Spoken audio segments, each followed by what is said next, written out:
মা, আপনি আর বাবা এত রাতে এখানে কি করছেন?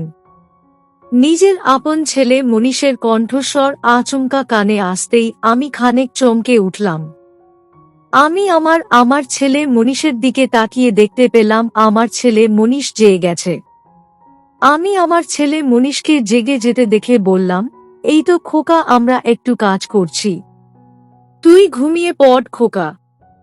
আমার কথাটা শেষ হতেই আমার ছেলে মনীষ আমাকে খানকে অবাক করে দিয়ে বলল, না মা, আমি এখন ঘুমাবো না, আমিও আপনাদের সাথে কাজ করব। আমার ছেলে মনীষের কথাটা শুনে খানেক অবাক হয়ে গিয়ে আমার স্বামীর দিকে কৌতূহলী চোখে তাকালাম। আমি আমার স্বামী আদির দিকে তাকাতেই আমার স্বামী আদি মুচকি হেসে আমাকে বলল, ছেলে যখন চাইছে কাজ করতে তখন আমাদের আসুক, তুমি কি বলো? আমি আমার স্বামী আদির কথার বিপরীতে কিছু বলতে যাব, তার আগেই আমার ছেলে মনীষ আমার দিকে এগিয়ে এসে আমার স্বামী আদির সামনেই আমার সাথে, হ্যালো আমার কলিজার বন্ধুরা, কেমন আছো সবাই? প্রতিদিনের মতো আজও আমি তোমাদের মাঝে নতুন একটি ভিডিও নিয়ে হাজির হয়েছি। আজ আমি তোমাদের বলবো আমার নিজের আপন ছেলের সাথে আমার জীবনের আরও একটি অসাধারণ সত্যি গল্প। আমি জানি এমন গল্প হয়তো তোমরা এর আগে কখনো শোনোনি। আমি শতভাগ সিওর হয়ে বলতে পারি আজকের ভিডিওটা দেখার পর তোমাদের জল আসবে। তাই তোমাদের অনুরোধ করছি সম্পূর্ণ ভিডিওটি দেখার। তো বেশি কথা না বলে চলো গল্প ফিরে যাই। আমি মনীষা। আমি একজন ৩৭ বছর বয়সী বিবাহিত নারী। আমার স্বামীর নাম আদি। আমার স্বামী আদি পেশায় একজন দিনমজুর। আমার এক ছেলে সন্তান আছে। আমার ছেলের নাম মনীষ। আমার ছেলের বয়স খুব বেশি নয়, সবে মাত্র ১৭ হবে। আমার ছেলে মনীষ একটা সরকারি স্কুলে পড়াশোনা করেছে। আমি আমার পরিবারকে নিয়ে শহরে থাকি।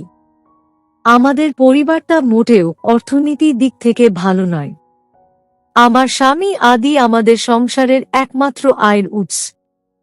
আমার স্বামী আদি দিন মজুরের কাজ করে যেই অর্থ আয় করে থাকেন, সেই অর্থ দিয়েই আমাদের সংসার কোনো মতে খেয়ে পড়ে টিকে আছে। আমি যদিও নিজের সংসার সামলানোর পাশাপাশি লোকের বাড়িতে ছোটখাটো কাজ করে দিয়ে কিছু অর্থ উপার্জনের মাধ্যম আমার স্বামীর সাহায্য করার চেষ্টা করতাম, তবে আমি কোনোভাবেই আমার স্বামী আদিকে খুব একটা সাহায্য করতে পারতাম না। এইদিকে আমার ছেলে মনীষ ধীরে ধীরে স্কুলে পড়াশোনা শেষ করে ফেলতে লাগল। তাকে যে ভালো একটা স্কুলে বা কলেজে পড়াশোনা করাবো, তার উপায় নেই। আমি এই বিষয়টা নিয়ে ভীষণ রকম চিন্তায় থাকি। আমি আমার সন্তানের একটা ভালো ভবিষ্যৎ কি কোনোভাবে গড়ে দিতে পারবো না? আমি কি পারবো না তাকে ভালো করে পড়াশোনা শিখিয়ে একজন আদর্শ মানুষ হিসেবে তৈরি করতে? এই সকল প্রশ্ন আমার মাথায় সব সময় কাজ করতে থাকে। আমার স্বামী যেহেতু দিন মজুরের কাজ করত, তাই আমাদের খুব বেশি টাকা নেই, যার কারণে আমি আমার পুরো পরিবার নিয়ে একটা ভাড়া বাড়িতে থাকি। এই বাড়িতে আমি, আমার স্বামী ও আমার ছেলে মনীষ থাকি। আমার ছেলে মনীষ বিছানায় থাকত আর আমি, আমার স্বামী, থাকতাম মাটিতে। আমার স্বামী আদি রোজ রাতে বাড়ি ফিরে এসে ভীষণ আফসোস করতেন, কারণ তিনি এই অভাবের সংসারে থেকে অতিষ্ঠ হয়ে উঠেছেন। তিনি নিজের সেরাটা দিয়ে চেষ্টা তো করেন, তবে সফলতা যেন আমার স্বামী আদির হাতে ধরা দিতে চাইছে না। আমি আমার স্বামী আদিকে অনেক সান্ত্বনা দিয়ে থাকি, যাতে করে উনি ভেঙে না পড়েন। তবে সত্যি বলতে এই অভাবের সংসারে আমার থাকতে ইচ্ছেন্দ করছে না। আমি চাই আমাদের ভালো দিন চলে আসুক। আর কতদিন এভাবে আমরা পরিশ্রম করে যাব? আমি সত্যি জানি না আমাদের ভবিষ্যৎ কেমন হবে। আমি রোজকার মতো সকাল বেলা নিজের বাড়ি থেকে বেরিয়ে চলে যাই আমাদের বাড়ির পাশের বাড়িতে। আমি মূলত সেই বাড়িতেই কাজ করি। আমি আমার বাড়ি থেকে বেরিয়ে এই বাড়িতে কাজ করতে আসার পর আমার ছেলে মনীষ স্কুলে চলে যায়। আমি একে একে সকল বাড়ির কাজ শেষ করে নিয়ে দুপুরের আগে আমার বাড়ি ফিরে আসি। আমি আমার বাড়ি ফিরে আসতেই দেখতে পাই আমার ছেলে মনীষ বাড়িতেই বসে আছে। আমি আমার ছেলে মিনিশকে বাড়িতে দেখে খানকে অবাক হয়ে গেলাম। কারণ এই সময় আমার ছেলে মহিষের স্কুলে থাকার কথা। সে স্কুলে না গিয়ে বাড়িতে বসে আছে কেন? এটাই আমি বুঝতে পারলাম না। আমি আমার ছেলে মনীষের দিকে খানিক এগিয়ে গিয়ে আমার ছেলে মনীষের পাশে গিয়ে বসে পড়ে আমার ছেলেকে জিজ্ঞাসা করলাম, খোকা তুই আজ কি স্কুলে যাসনি? আমার প্রশ্নের জবাবে আমার ছেলে মনীষ বলল, না মা, আজ আমি স্কুলে যাইনি। আমি আমার ছেলে মনীষের কথাটা শুনে খানিক অবাক হয়ে গেলাম। কারণ আমার ছেলে মনীষ তার পড়াশোনা নিয়ে বরাবর খুব সিরিয়াস। সে কোনোভাবেই স্কুল যাওয়া বন্ধ করে না। তবে আজ হঠাৎ সে কেন স্কুলে গেল না?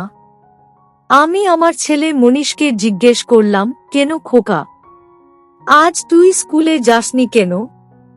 কি হয়েছে, কোনো সমস্যা? আমার প্রশ্নের জবাবে আমার ছেলে মনীষ বলল, তেমন কোনো সমস্যা না মা। আসলে আগামী সপ্তাহ থেকে আমার পরীক্ষা শুরু হবে, তাই আজ থেকে স্কুল বন্ধ থাকবে। আমি আমার ছেলে মনীষের কথাটা শুনে খানিক সময়ের জন্য নিশ্চুপ হয়ে গেলাম।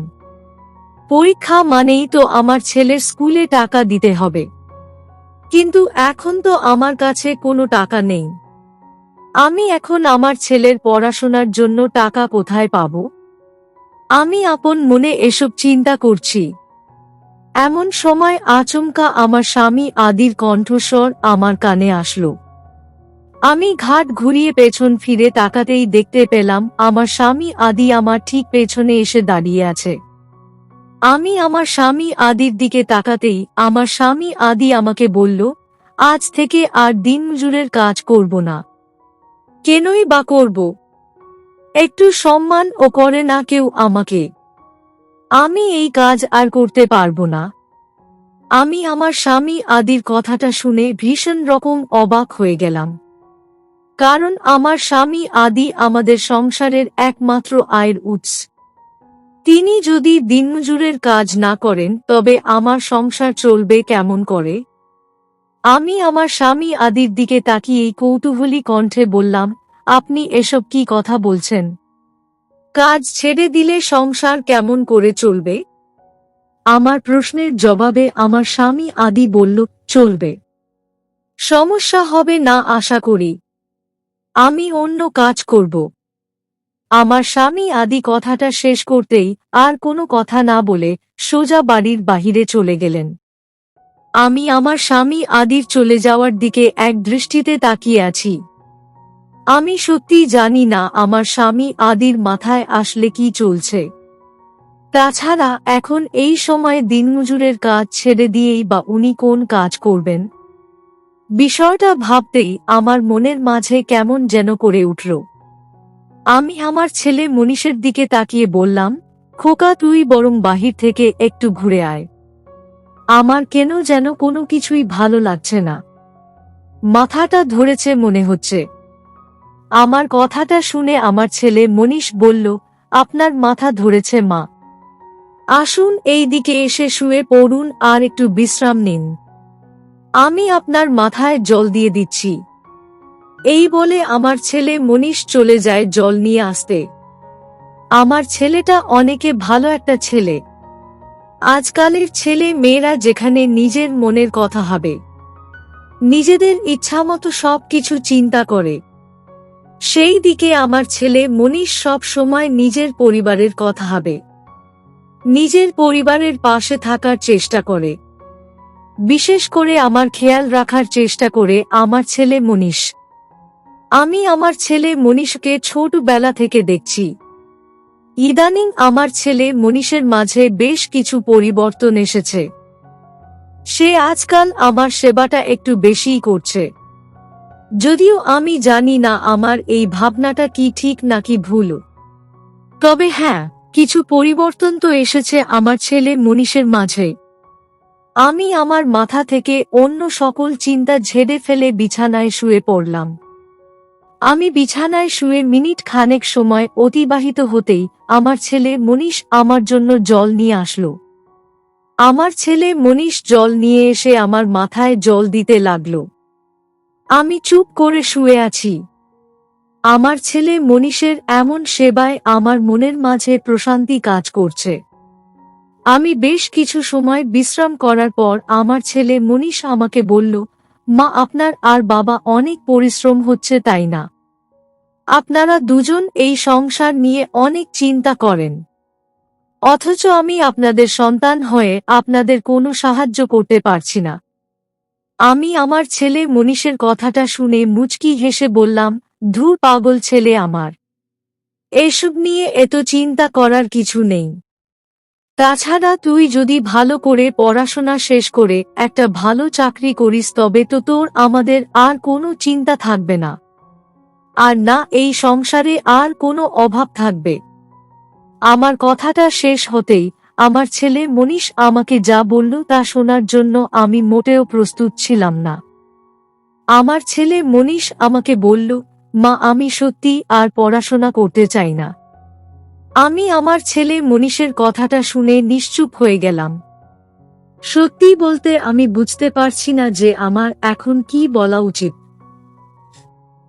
আমার এত স্বপ্ন আমার ছেলে মনীষ পড়াশোনা শেষ করে অনেক বড় একজন অফিসার হবে। সেখানে আমার ছেলে মনীষ কি না পড়াশোনার ছেড়ে দেয়ার কথা বলছে। আমি আমার ছেলে মনীষের দিকে ছলছল চোখে তাকাতেই আমার ছেলে মনীষ মলিন কণ্ঠে আমাকে বলল, মা, আমি জানি আপনি হয়তো চাইছেন না আমি পড়াশোনা ছেড়ে দেই, তবে মা, এখন আমাদের পরিবারের যা অবস্থা তাতে করে আমাকেই কিছু করতে হবে। আমি আমার ছেলে মনীষের কথার বিপরীতে আর কিছু বললাম না। আমি খানিক নিশ্চুপ হয়ে আপন মনে ভাবতে লাগলাম আমার ছেলে মনীষের কথাগুলো। আমাদের সংসারের যেই অবস্থা তাতে করে আমি আমার ছেলে মনীষকে খুব বেশি দূর পড়াশোনা করাতে পারবো না। আমি এখন কি করব সেটাই আমি চিন্তা করছি। আমি বেশ কিছু সময় আপন মনে চিন্তা ভাবনা করার পর আমার স্বামী আদি বাড়ি ফিরে আসলো। আমার স্বামী আদি বাড়ি ফিরে আসতেই আমি আমার স্বামী আদিকে ডেকে বললাম, শুনুন না, আপনার সাথে আমার একটু জরুরি কথা আছে। আমার কথাটা শুনে আমার স্বামী আদি আমাকে দিকে এগিয়ে এসে আমাকে বলল, কি কথা বলো? আমি আমার স্বামী আদিকে বললাম, মনীষ আজ আমায় বলল সে নাকি আর পড়াশোনা করতে চায় না। এখন আমি বুঝতে পারছি না কি করব। তাছাড়া আমাদের সংসারের অবস্থাও ভালো না। এই অভাবের সংসারে কি করে ছেলেটার পড়াশোনার খরচ আমরা দিব, সেটাই ভাবছি।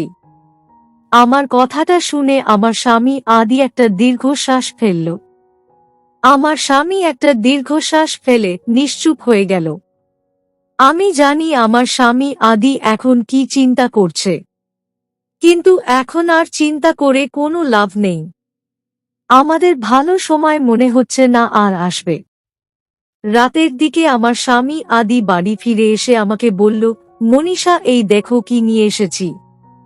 আজ থেকে আমি ব্যবসা করব, তুমি আমাকে একটু সাহায্য করতে পারবে? আমি আমার স্বামী আদির কথাটা শুনে ভীষণ রকম খুশি হলাম। আমি কখনো ভাবতেও পারিনি যে আমার স্বামী আদি কখনো ব্যবসা করার কথা ভাববে। আজ আমার স্বামী আদির এই কথাটা শোনার পর আমার মনের মাঝে ভীষণ শান্তি কাজ করছে। আমি আমার স্বামী আদিকে বললাম, হ্যাঁ, অবশ্যই আমি আপনাকে সাহায্য করব, আপনি কোনো চিন্তা করবেন না। আমার স্বামী আদি আমার কথাটা শুনে অনেক খুশি হল। অতঃপর রাতের খাবার খাওয়া শেষ করে আমি আর আমার স্বামী মিলে একসাথে বসে ব্যবসার কাজ করা শুরু করলাম। আজ আমার স্বামী আদিকে সাহায্য করতে পেরে আমার অনেক ভালো লাগছে। আমি আর আমার স্বামী আদি অনেক সময় ধরে কাজ করলাম, সেই সাথে অনেক গল্প করলাম। পরদিন সকালে আমার স্বামী তার ব্যবসার প্রথম যাত্রা শুরু করল। সারা দিন আমার স্বামী আদি বাড়ি থেকে বাহিরে থেকে সকল জিনিসপত্র বিক্রি করে রাতের দিকে বাড়ি ফিরে আসলো। আর রাতের খাবার খাওয়ার শেষ করে আমি আর আমার স্বামী আদি আবার আমাদের ব্যবসার কাজ শুরু করলাম।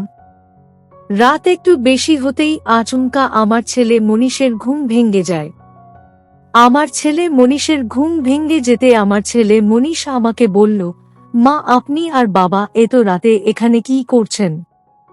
নিজের আপন ছেলে মনীষের কণ্ঠস্বর আচমকা কানে আসতেই আমি খানিক চমকে উঠলাম।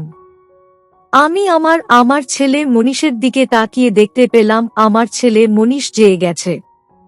আমি আমার ছেলে মনীষকে জেগে যেতে দেখে বললাম, এই তো খোকা, আমরা একটু কাজ করছি, তুই ঘুমিয়ে পড় খোকা। আমার কথাটা শেষ হতেই আমার ছেলে মনীষ আমাকে খানকে অবাক করে দিয়ে বলল, না মা, আমি এখন ঘুমাবো না, আমিও আপনাদের সাথে কাজ করব। আমার ছেলে মনীষের কথাটা শুনে খানেক অবাক হয়ে গিয়ে আমার স্বামীর দিকে কৌতূহলী চোখে তাকালাম। আমি আমার স্বামী আদির দিকে তাকাতেই আমার স্বামী আদি মুচকি হেসে আমাকে বলল, ছেলে যখন চাইছে কাজ করতে তখন আমাদের আসুক, তুমি কি বলো? আমি আমার স্বামী আদির কথার বিপরীতে কিছু বলতে যাব, তার আগেই আমার ছেলে মনীষ আমার দিকে এগিয়ে এসে আমার স্বামী আদির সামনেই আমার সাথে বসে কাজ করা শুরু করল। আমার ছেলে মনীষ কাজ করছে আর আমি তার পাশে বসে আছি। আমার স্বামী আদি আমাকে নিশ্চুপ দেখে বলল, কি ব্যাপার, তুমি নিশ্চুপ হয়ে গেলে কেন? কথা বলছো না যে? আমি আমার স্বামীর আদির কথাটা শুনে আমার স্বামী আদির দিকে তাকালাম। আমি আমার স্বামী আদির দিকে তাকিয়ে মুচকি হাসি দিয়ে বললাম, কি বলবো সেটাই ভাবছি। আমি ভেবেছি আমার ছেলে মনীষ ভালো করে পড়াশোনা করে নিজের জীবনে অনেক দূর এগিয়ে যাবে, কিন্তু সেটা তো হলো না। আমার কথাটা শেষ হতেই আমার স্বামী আদি বলল, পড়াশোনা করে হয়তো জীবনে অনেক দূর এগিয়ে যাওয়া যায়, তবে পরিবারের পাশে থেকে নিজের পরিবারকে সাহায্য করাটা তো সবার দ্বারা হয় না বলো। আমার বিশ্বাস আমার ছেলে মনীষ একদিন সুনামধন্য বিজনেসম্যান হবে। আমার কথা একদিন মিলিয়ে নিও তুমি। আমার স্বামী আদির কথাটা শুনে আমি ভীষণ খুশি হলাম। আমি তো এটাই চেয়েছি, আমার ছেলে মনীষের একটা উজ্জ্বল ভবিষ্যৎ হবে, সেটা যে কোনো মাধ্যমে হোক না কেন। আমি আমার ছেলে মনীষ ও স্বামী আদির সাথে বসে কাজ করতে লাগলাম আর তাদের সাথেই মন খুলে কথা বলে গল্প করতে লাগলাম। সত্যি বলতে আজ আমার মনের মাঝে ভীষণ শান্তি কাজ করছে। আমার ছেলে মনীষ তার বাবার থেকে ভালো কাজ করছে, যেটা দেখে আমার নিজের ভালো লাগছে। আমি আমার স্বামী ও আমার ছেলে মনীষের সাথে গভীর রাত অবধি কাজ করলাম। দেখতে দেখতেই আমার সংসারের অভাবগুলো দূর হয়ে যেতে লাগলো। অতঃপর আর কি, আমি আমার স্বামী আদি ও ছেলে মনীষের সাথে এমনভাবেই সব সময় কাজ করতে থাকলাম। আমার পরিবারের বর্তমান অবস্থা অনেক ভালো, আর এটার জন্য আমি এখন অনেক খুশি। তো বন্ধুরা, এই ছিল আমার নিজের আপন ছেলের সাথে আমার জীবনের একটি সত্যি ঘটনা।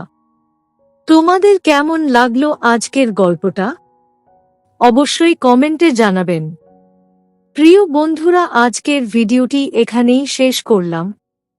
যদি আমাদের ভিডিওটি আপনাদের ভালো লেগে থাকে তবে একটা লাইক করবেন এবং চ্যানেলটি সাবস্ক্রাইব করবেন। আজকের জন্য আপনাদের কাছে বিদায় নিচ্ছি। দেখা হবে আগামীকাল নতুন একটি ভিডিও নিয়ে। সে পর্যন্ত সবাই ভালো থাকবেন। ধন্যবাদ।